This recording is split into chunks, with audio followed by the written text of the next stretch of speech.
मेरे प्यारे साथियों व सभी भक्तों को प्यार भरा राधे राधे।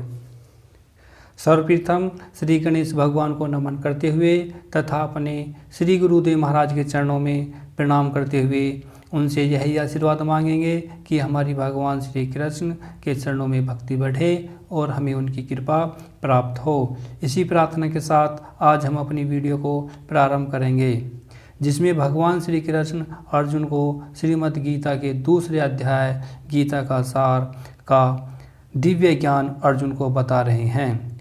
भगवान श्री कृष्ण ने अर्जुन से कहा कि हे अर्जुन, जो मनुष्य मेरी भक्ति में संलग्न रहकर इसी जीवन में अच्छे तथा बुरे कार्यों से अपने को मुक्त कर लेता है, वही एकमात्र मेरा सच्चा भक्त है। अतः हे अर्जुन, तुम योग के लिए प्रयत्न करो। भगवान श्री कृष्ण बता रहे हैं कि प्रत्येक जीवात्मा अनादिकाल से अपने अच्छे तथा बुरे कर्म के फलों को ही संचित करता आ रहा है। अतः पहले से ही प्रत्येक प्राणी अपने स्वरूप से अनभिज्ञ बना आ रहा है। इस अज्ञान को भगवत गीता के उपदेश से दूर किया जा सकता है। श्रीमद् गीता हमें पूर्ण रूप से भगवान श्री कृष्ण की शरण में जाने का तथा जन्म जन्मांतर के कर्मफलों को मुक्त होने का उपदेश देती है। अतः अर्जुन को कृष्ण के लिए ही कार्य करने के लिए कहा गया है, क्योंकि कर्मफलों को शुद्ध करने का यही एकमात्र उपाय है।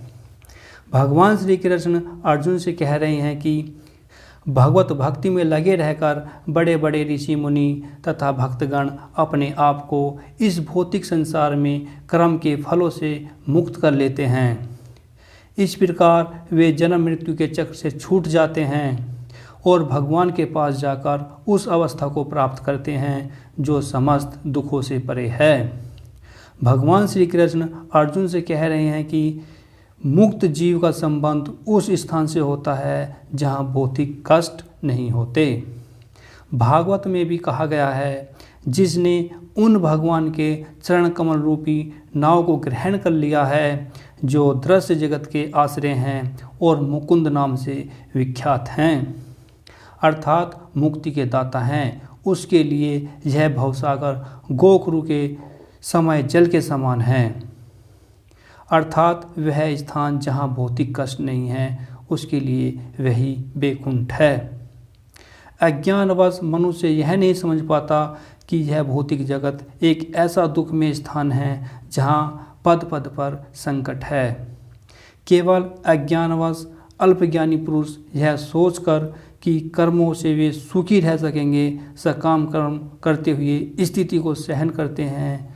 उन्हें ज्ञात नहीं है कि इस संसार में कहीं भी कोई भी शरीर दुखों से रहित नहीं है।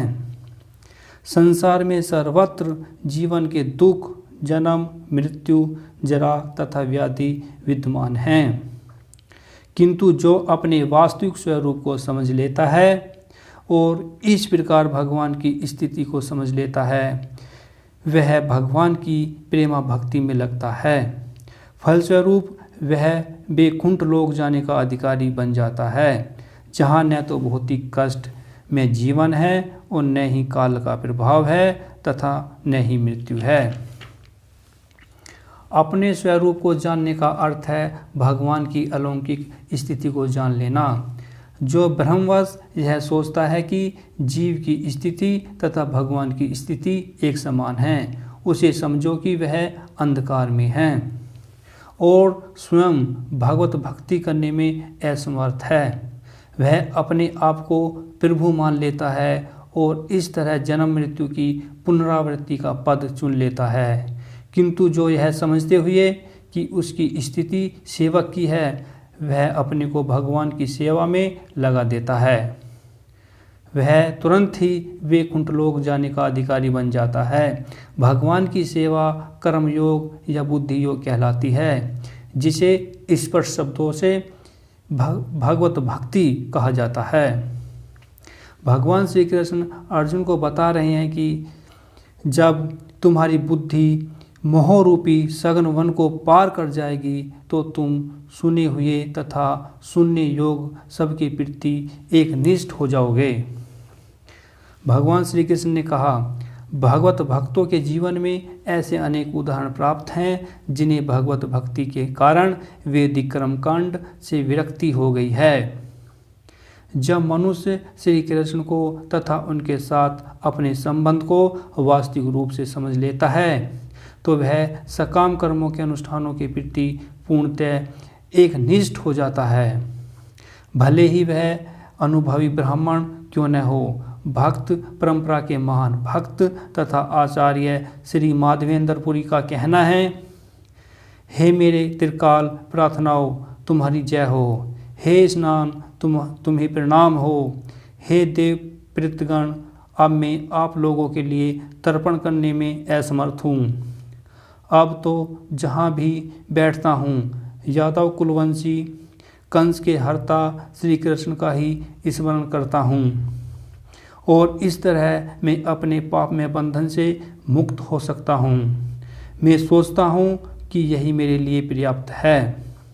वैदिक रस्मों तथा अनुष्ठानों यथा त्रिकाल संध्या, प्रातःकालीन स्नान, प्रीत तर्पण आदि नव दीक्षितों के लिए अनिवार्य है, किंतु जब कोई पूर्णतः कृष्ण भावना भावित हो जाता है उसे कृष्ण के दिव्य प्रेम भक्ति में वह स्वयं ही लग जाता है। अतः वह इन विधि विधानों के प्रति उदासीन हो जाता है क्योंकि उसे पहले ही सिद्धि प्राप्त हो चुकी होती है। यदि कोई परमेश्वर कृष्ण की सेवा करके ज्ञान को प्राप्त होता है तो उसे शास्त्रों में वर्णित विभिन्न प्रकार की तपस्याएं तथा यज्ञ करने की आवश्यकता नहीं रह जाती। इस प्रकार जो यह नहीं समझता कि वेदों का उद्देश्य कृष्ण तक पहुंचना है और अपने आप को अनुष्ठान आदि में व्यस्त रखता है वह केवल अपने समय को ही नष्ट करता है। कृष्ण भावना भावित व्यक्ति शब्द ब्रह्म की सीमा या वेदों तथा उपनिषदों की परिधि को भी लांघ जाता है। भगवान श्री कृष्ण अर्जुन को बता रहे हैं कि जब तुम्हारा मन वेदों की अलंकारमय भाषा से विचलित न हो और वह आत्म साक्षात्कार की समाधि में स्थिर हो जाए तब तुम्हें दिव्य चेतना प्राप्त हो जाएगी। भगवान श्री कृष्ण समाधि का क्या अर्थ बता रहे हैं? भगवान श्री कृष्ण ने कहा, वह पूर्णतः कृष्ण भावना भावित है, अर्थात उसने पूर्ण समाधि में ब्रह्म परमात्मा तथा भगवान को प्राप्त कर लिया है। आत्म साक्षात्कार की सर्वोच्च सिद्धि यह जान लेना है कि मनुष्य कृष्ण का शाश्वत दास है और उसका एकमात्र कर्तव्य कृष्ण भावना में अपने सारे कर्म करना है। कृष्ण भावना भवित व्यक्ति भगवान के एक निष्ठ भक्त को न तो वेदों की अलंकारमय वाणी से विचलित होना चाहिए न ही स्वर्ग जाने के उद्देश्य से सकाम कर्मों में प्रवृत्त होना चाहिए। कृष्ण भावनामृत में मनुष्य कृष्ण के सानिध्य में रहता है और कृष्ण से प्राप्त सारे आदेश उस दिव्य अवस्था में समझे जा सकते हैं। ऐसे कार्यों के परिणाम स्वरूप निश्चयात्मक ज्ञान की प्राप्ति निश्चित है। उसे कृष्ण या उनके प्रतिनिधि गुरु की आज्ञाओं का पालन करना मात्र होता है। अर्जुन ने श्री कृष्ण से कहा, अध्यात्म में लीन चेतना वाले व्यक्ति के क्या लक्षण हैं? वह कैसे बोलता है तथा उसकी भाषा क्या है? यह किस तरह बैठता है और वह किस तरह चलता है? जिस प्रकार प्रत्येक व्यक्ति के लिए उसकी विशिष्ट स्थिति के अनुसार कुछ लक्षण होते हैं, उसी प्रकार कृष्ण भावना भावित पुरुष का भी विशिष्ट स्वभाव होता है। उसका बोलना, उसका चलना और उसका सोचना आदि। जिस प्रकार धनी पुरुष के कुछ लक्षण होते हैं जिससे वह धनवान जाना जाता है, जिस तरह रोगी अपने रोग के लक्षणों से रुग्ण जाना जाता है या विद्वान अपने गुणों से विद्वान जाना जाता है, उसी तरह कृष्ण की दिव्य चेतना से युक्त व्यक्ति अपने विशिष्ट लक्षणों से जाना जाता है। इन लक्षणों को भगवत गीता से जाना जा सकता है, किंतु सबसे महत्वपूर्ण बात यह है कि कृष्ण भावना भावित व्यक्ति किस तरह बोलता है, क्योंकि वाणी ही किसी मनुष्य का सबसे महत्वपूर्ण गुण है।